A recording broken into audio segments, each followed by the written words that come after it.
everyone. I'm Adam Brown, and this is Shell Point Today for the weekend of December 5th, 6th, and 7th. On today's show, it's a day that will live in infamy, December 7th, 1941. And today, we hear a first-hand account of that fateful day from one Shell Point resident. But first, the annual Season of Praise Christmas celebration takes place this Sunday at the village church. Join composer, arranger, and pianist Joel Rainey and organist Jane Holstein, along with the village church choir and festival orchestra, as they present Rainey's original musical, A Thrill of Hope. Tickets for the Christmas celebration and all Season of Praise concerts are just $10. The show gets underway on Sunday at 6:15 in the village church on the island. Also on Sunday, Americans will pause to remember the devastating attack on Pearl Harbor that happened 73 years ago, sending the United States into World War II. Shell Point resident Donald Smith of Sand Dollar was stationed in Pearl Harbor on the day of the attack, and he tells us about that infamous day.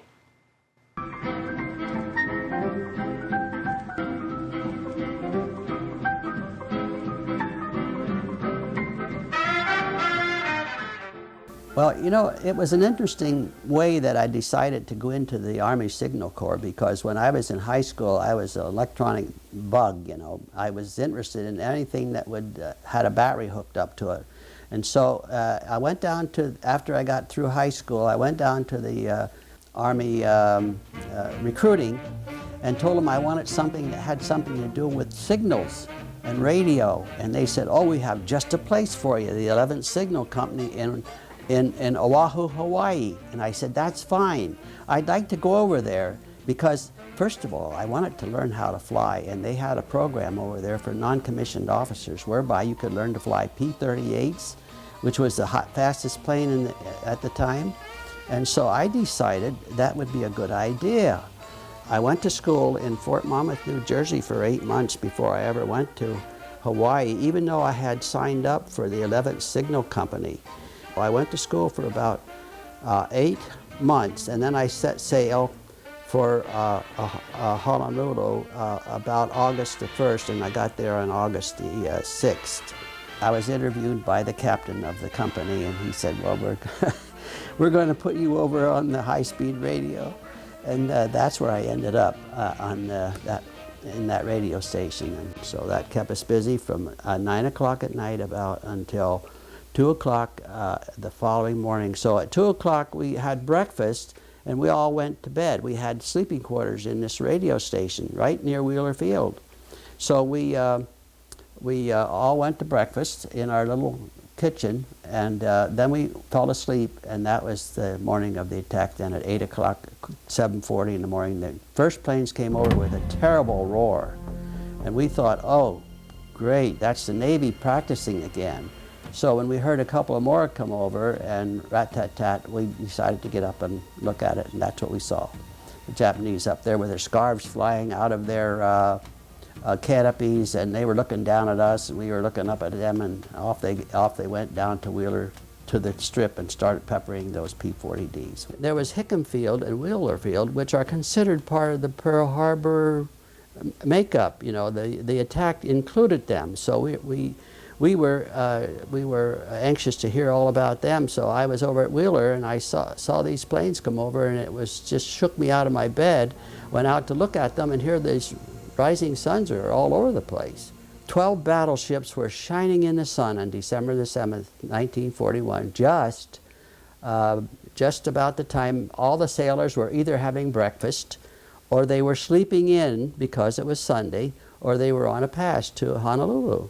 And it was a great time for the Japanese to fly their planes over there and get a real whack at all those 12 battleships and cruisers, in addition to the submarines that were in the immediate area.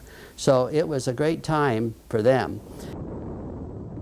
Yesterday, December 7th, 1941, a date which will live in infamy.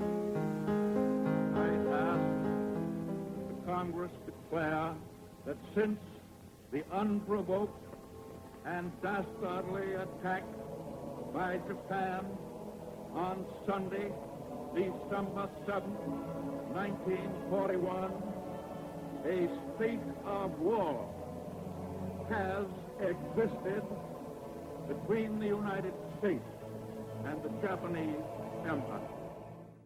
But the real tragedy of it all was when they started gathering up all the guys that didn't make it, you know. That was a bad time. And so that old grave digger with a machine they brought in to the cemetery, it ground out that old red hard dirt for 2 weeks, and they finally had enough graves dug to start bringing the boxes in. Woo! That was a traumatic time. We went on maneuvers then, and we traveled all over that island, and had night maneuvers and day maneuvers and all that sort of thing. So that was our routine. And we had a very tough captain, and that captain really put us through our traces. In the meantime, we were really exercising hard, climbing rope ladders like we were going to get on a ship or get off of a ship.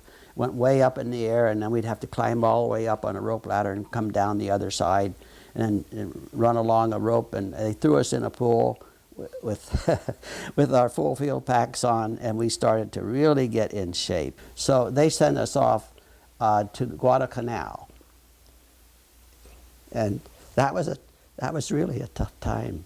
We got on a old troop carrier called the USS Johnson, and it held 3,000 soldiers, and it took us 30 days to go from Oahu, Hawaii, to Guadalcanal.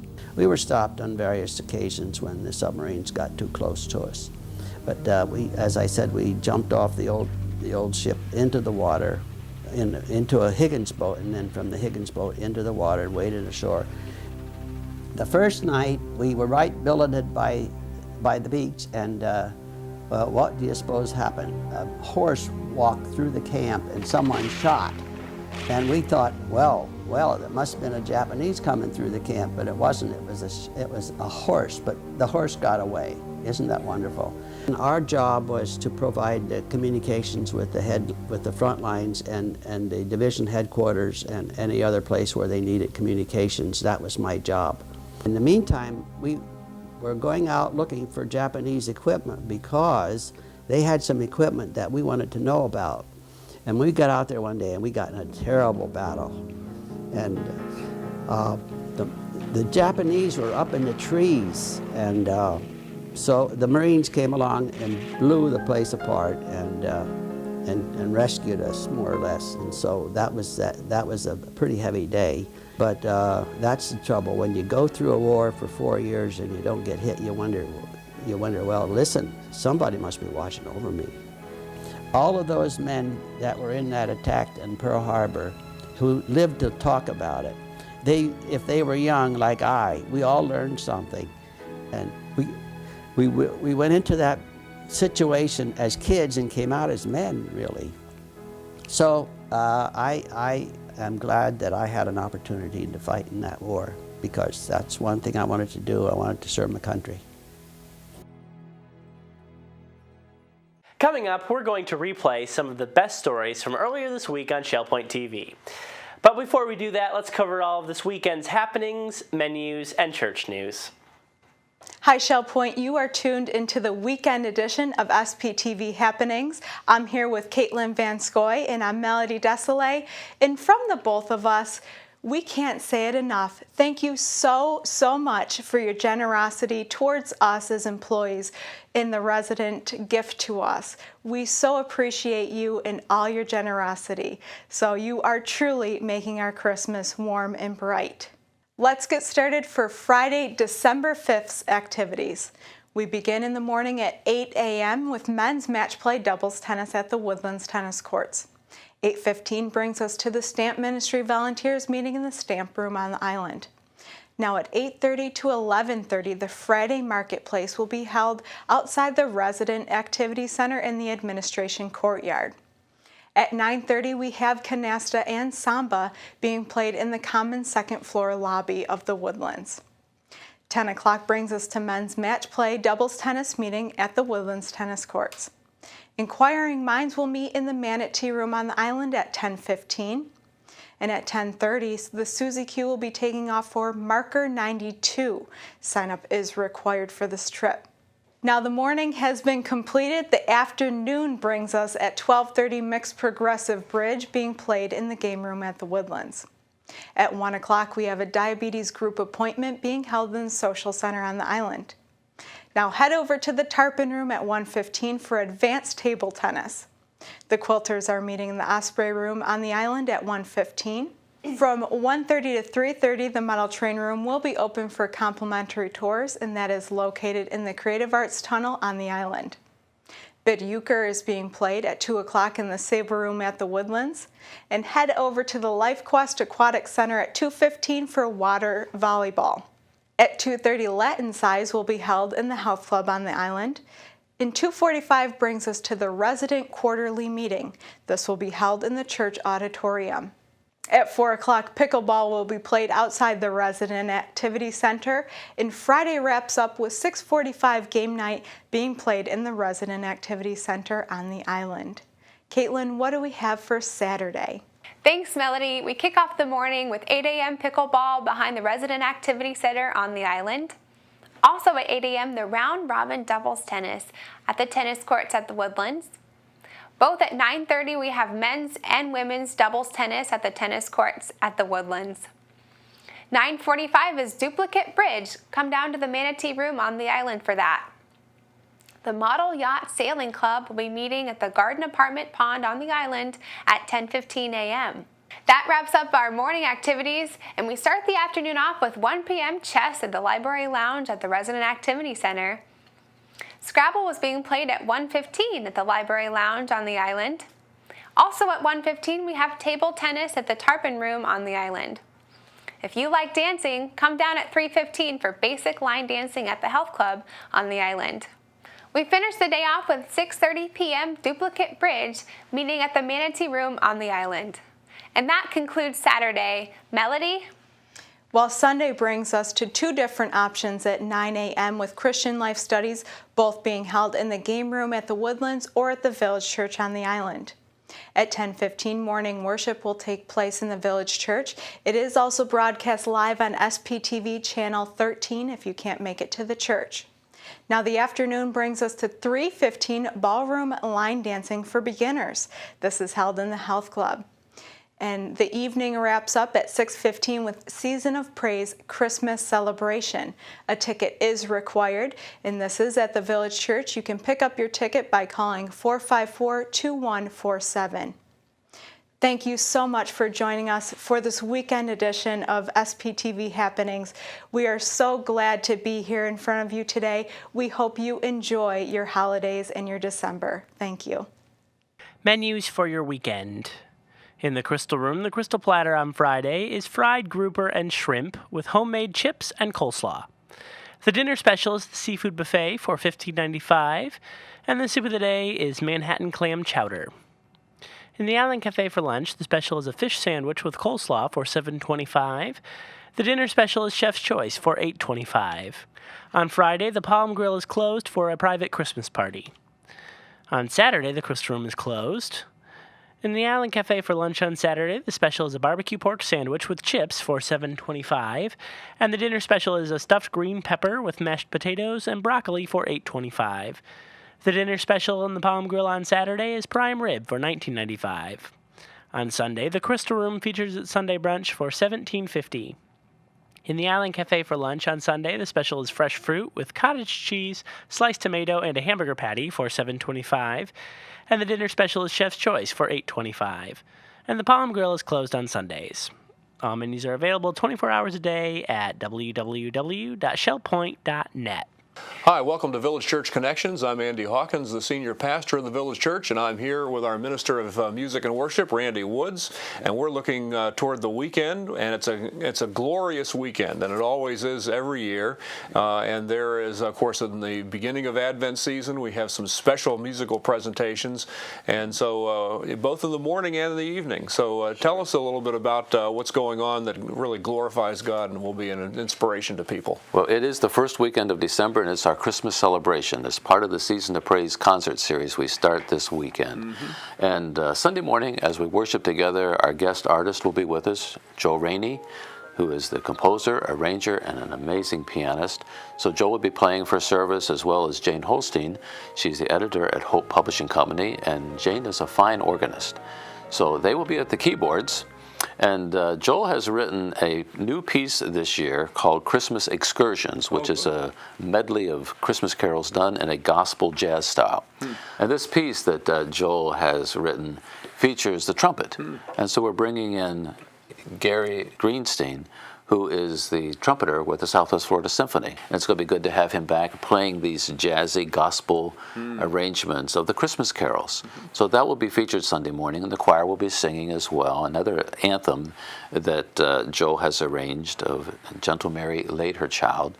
The uniqueness of this anthem is it features 2 piano accompaniment, or 1 piano, 4 hands, as we are blessed to have those resources. And then Sunday night is the big concert with our choir, the guest festival orchestra, with Jane and Joel, and all the resources presenting A Thrill of Hope.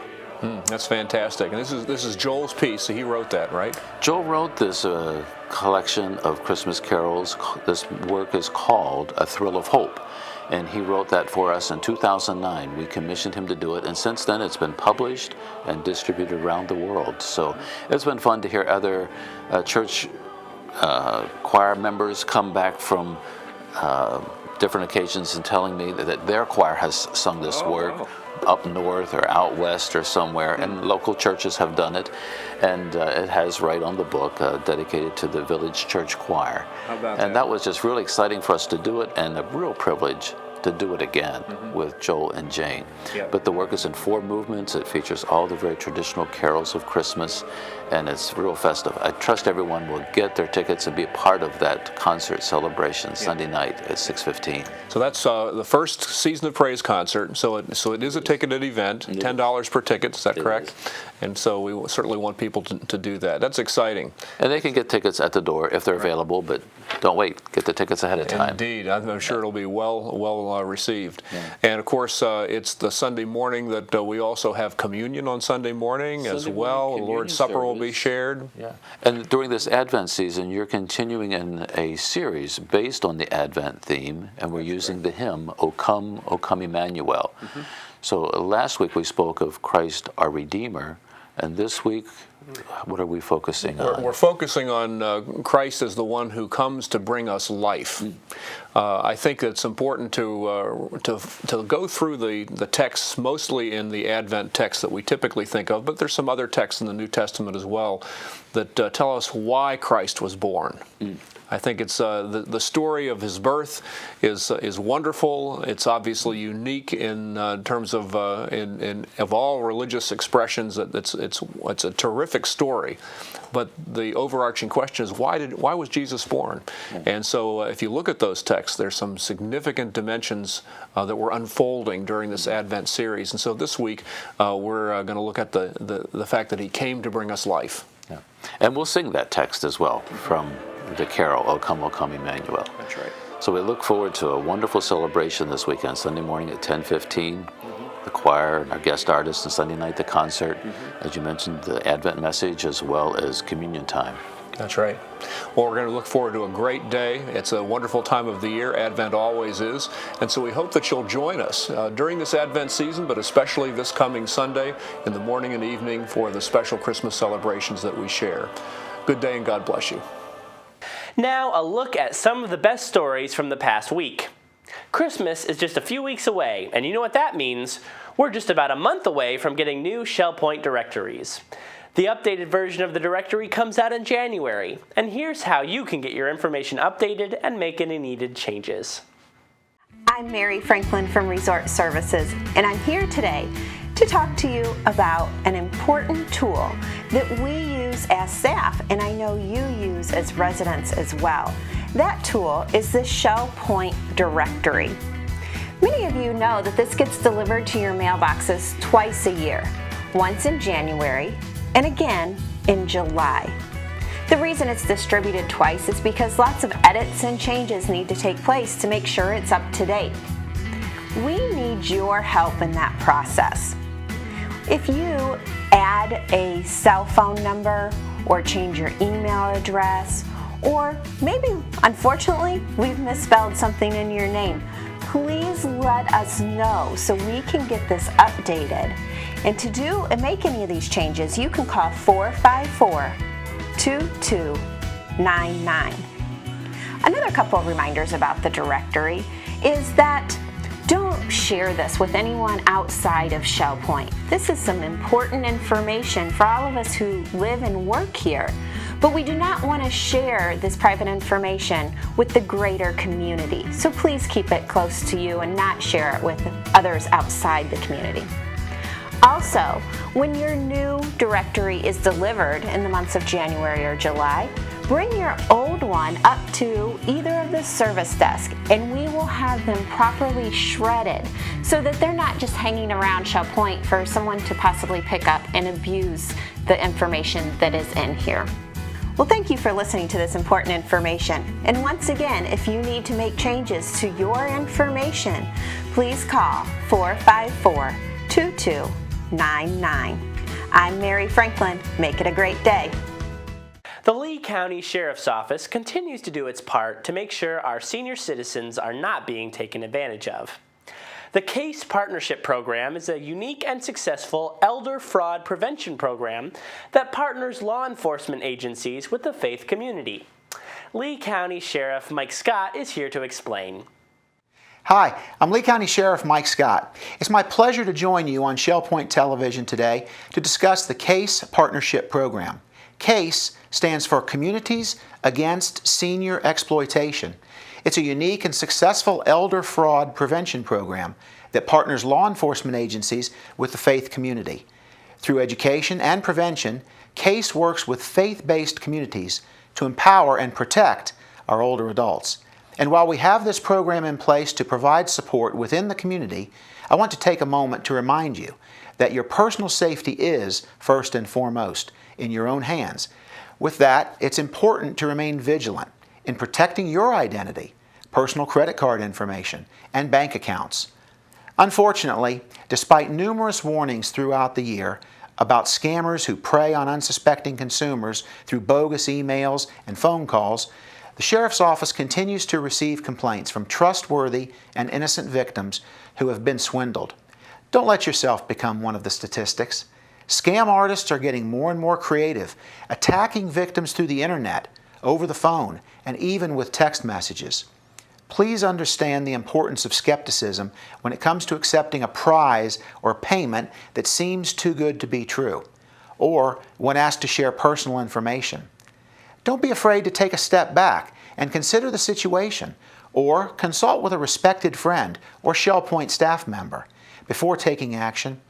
And as always, if you have questions about your consumer fraud, or if you think you have been victimized, contact the Sheriff's Office fraud line at 239-477-1242. That's 477-1242.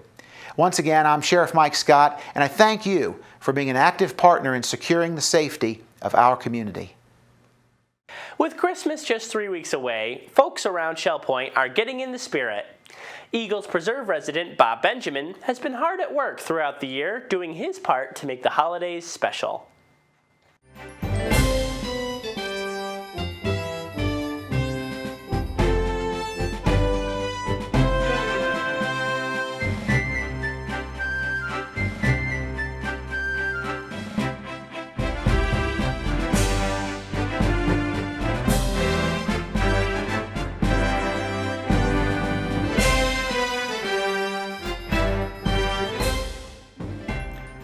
Back in 1989, when I retired, I wanted something to do and I like to work with wood.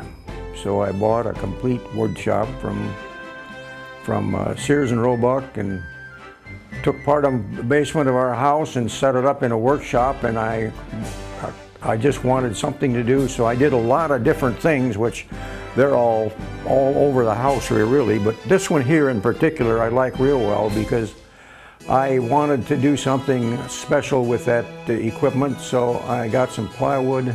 I cut this out, and all this is a picture of Santa Claus leaning over the crib with Jesus in it, and the little words on here that are so important to me. It just says, "Jesus and Santa, partners forever." So that'll support the fact that we should all also believe in Santa Claus as well as Jesus. And then, as my wife and I were thinking one day, we were getting all these Christmas cards every year, and we were mailing them. And we were, like everybody else, just throwing those Christmas cards away. My wife got the idea that, you know, let's do something special with these cards. So we decided we were going to keep the cards, and then every morning when we had our prayer at breakfast time, we would pull one of those cards out and we'd pray for that individual family or situation, and we continued that. Well, then we needed someplace to put the cards, so I made this little sleigh right here, and we put all the cards in the sleigh, and then each morning we'd pull the one that was in front, pray for that situation or individual, and then put it in behind. And we went through the whole year that way. And when we finally reached a card that we knew would not come up another time, at that point we threw them away. Then we got to talking one day, says, you know, it seems such a shame to ruin all those beautiful cards like that. Let's find some other use for them. So I got the idea then, since we were doing that, that I might as well use my woodworking equipment. So I started making some Christmas ornaments each year. This is the first one we ever made. It's the one of Santa Claus that we just went over here just a few minutes ago. But in any event, I made that, and for a few years I cut every one of those out, different shapes, and made them different. Like here, this one here is a big shape. That's got my whole family on it, front and back. And then we've got real different shapes, like this one here. Here's one that looks like a ladybug. And they're all different, and all of those initially I cut out with my jigsaw, and I drilled a hole and did all the painting and decorating on it, and sent them to a select group of people that were on our Christmas card list. Well, we kept that going for several years, and then when we moved to Florida, we moved to Sarasota initially, and we continued it from there, and then it even meant more because we were further away from most of the friends and relatives that we used to have. Well, in 2007, when we moved to Shell Point here, we got the idea that, well, let's expand this a little bit and send it to some folks right here that we're meeting or would like to meet. So I made the decision once then that we might as well do something different too. And rather than cut up the Christmas cards only and glue that on here, I decided also to use a Shell Point Life monthly publication. And if anybody had a photograph that is usable on one of these, or could be, the side could be reduced with the equipment I had, the size could be reduced, then I'd do that, and then I would glue the pictures on there. Now here's a good example. This happens to be my daughter-in-law. This picture at one time was in Shell Point Life. And I took that out and I put Carolyn on there, and she's gonna probably shoot me for showing it on this film, but in any event, that's okay. And all kinds of different shapes here. Here's a cute little deer that we had, and every year I seem to be adding some different shape because I've been buying all these shapes now from the hobby shops, and they vary quite a bit. So to bringing that right up to date now then, of course, last year I distributed about 300 of these little Christmas ornaments. This year, for some reason, I'm up to 500 already. I get all these ready, and they all go out in the first week in December. And I don't have a workshop, but I do have 2 desks back here, including the computer, and therefore I take these. These are in progress right now. Here's a one that's unusual. It's a polar bear, and that is going to be going out to somebody the first week in December. And we have a heart here, and all these different shapes. And what I do is, the first thing I do is I decide what colors to put on it. I paint it. And then after it's all painted, then I have to make a decision, well, what kind of sticker should I put on here? This year, I took the theme of Heaven on Earth, Shell Point Retirement Community 2014, and all the folks here will, most anyhow, will like that. And then on many of them, I added this one little phrasing where there was a word that says nothing more than Jesus is the reason for this season on that. And this one here happens to go to a friend of mine down on the island. It just says a Merry 2014 Christmas to whoever it is. And this one too also went to one of the guys in my Monday morning prayer meeting. Of course, after I get the paint on there and I get these little stickers glued on there, then I've got all these little salt shakers here that have different colored sparkles on it. So then I put this clear lacquer on there and just do nothing more than shake a little of that on it in order to give it some sparkle.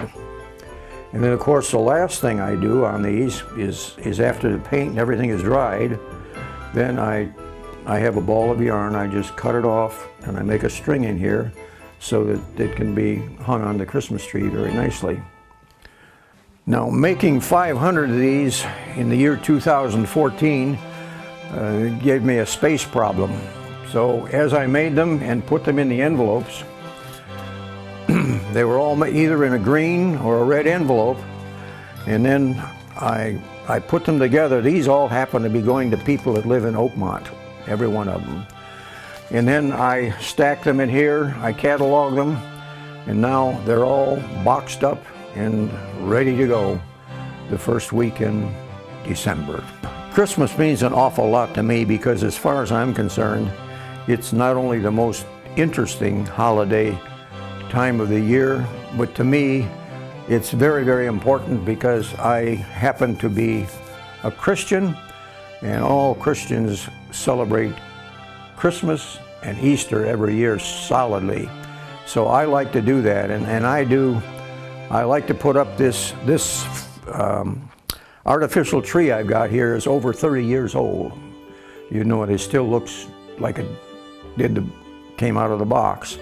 So I put my Christmas tree up, fix up all the little things down below, and then years ago when we lived in Ohio, my neighbor who did in ceramics made these little trees. So in any event, Christmas to me is the most important family holiday that we have during the year, because in addition to all the parties and the gift giving and so forth, I like to, every time I send one of these little ornaments out, I like to remind people what Christmas is all about. And that is the time that Jesus Christ was born. And that means an awful lot to me.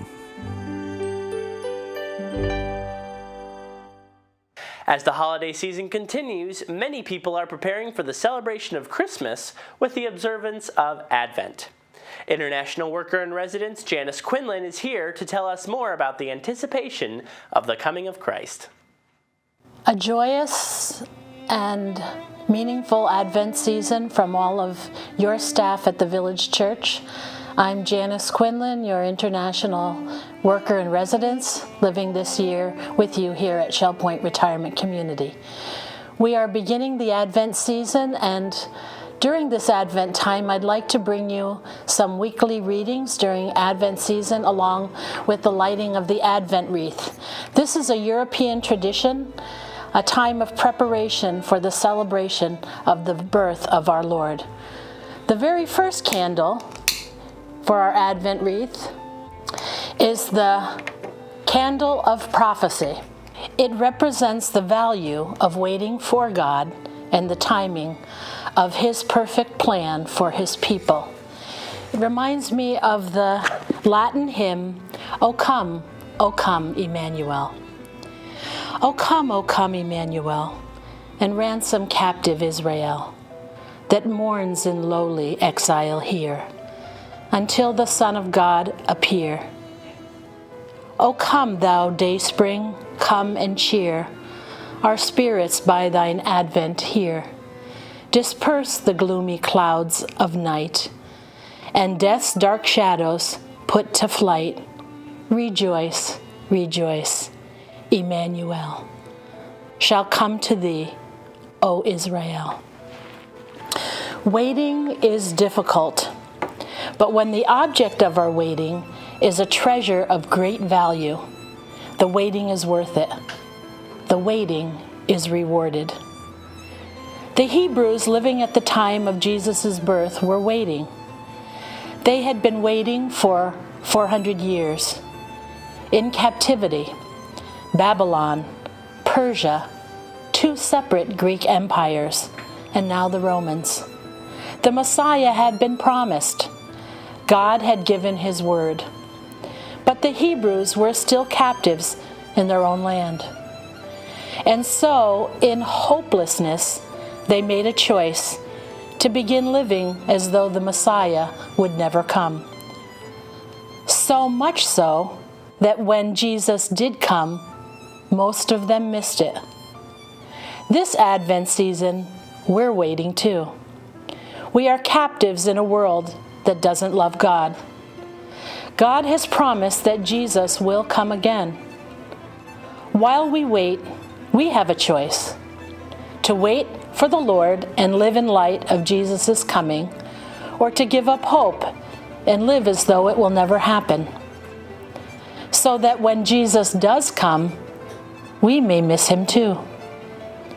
This Advent season, let us recommit our hearts to wait for our God. Isaiah 30:18 encourages us, "Yet the Lord longs to be gracious to you. He rises to show you compassion. For the Lord is a God of justice. Blessed are those who wait for Him." And may our Advent prayer be Isaiah 26:8. Yes, Lord, walking in the way of your laws, we wait for you. Your name and renown are the desire of our hearts. Come again quickly, Lord Jesus. Each year, hundreds of residents here at Shell Point take advantage of all of the volunteer opportunities the community has to offer. And each year, those hours are tallied up to ensure that Shell Point maintains its nonprofit status. Volunteer Coordinator Melody Desolé is along to explain what you need to do to make sure your hours count. Hi Shell Point resident volunteers, I am Melody Desolé, Volunteer Coordinator here at Shell Point, and I am so proud to say that we completed another successful calendar year of volunteering, and it's all thanks to you with your generosity and your time commitment to those volunteer roles that are so important. Now I'm here to talk about volunteer hours, which I'm sure you've heard me talk about before. Those volunteer hours are so important for our rating in our not-for-profit status as a CCRC, which is a continuing care retirement community. Now, in order to turn in those hours, you may already see a binder at your place of work. You just fill in your name, the position that you do, and the hours that you complete. Now at the end of the calendar year, I'm looking for the grand total of hours from January 2014 through December 2014. And a form looks like this. If you don't have a binder where you currently volunteer, you can pick up one of these forms at either service desk, either here on the island or at the Woodlands Commons. Now in order to fill out this form, as I had said before, you fill out your name, your address, the position that you're currently volunteering in, and you fill out those hours through the days of the month. Now the grand total for 2014 is the most important part, and you would fill that out at the bottom and send it in to me in the Resident Activity Center here on the island. Now the volunteer hours range based on position, but if you do have any question regarding keeping track of your hours, please connect with me, Melody, at 454-2290. Now positions may range from the Shell Point Singers to the Stamp Ministry all the way to court reps. And no position is too small, and we will take all those hours. So again, I appreciate you for who you are and what you have done. Just to give you a little status update for volunteer hours for 2012, we did 104,000. Now for 2013, that number popped up to 115,000 volunteer hours, and it's all because of you. So thank you so very much for what you do day in and day out. You matter, and I look forward to inviting all you who turn in your volunteer hours to a wonderful party. You'll receive a personal invitation from President Peter Dice. So we look forward to serving you and having a party for you. Thank you again for all that you do. Well, after a busy day of volunteering, you might be in need of a relaxing massage. But will it benefit your aches and pains? Here's Mary Franklin, along with salon manager Robin Church, to explain. I'm Mary Franklin, here today with the Health Connection to talk about an upcoming program with Robin Church, the salon and spa manager.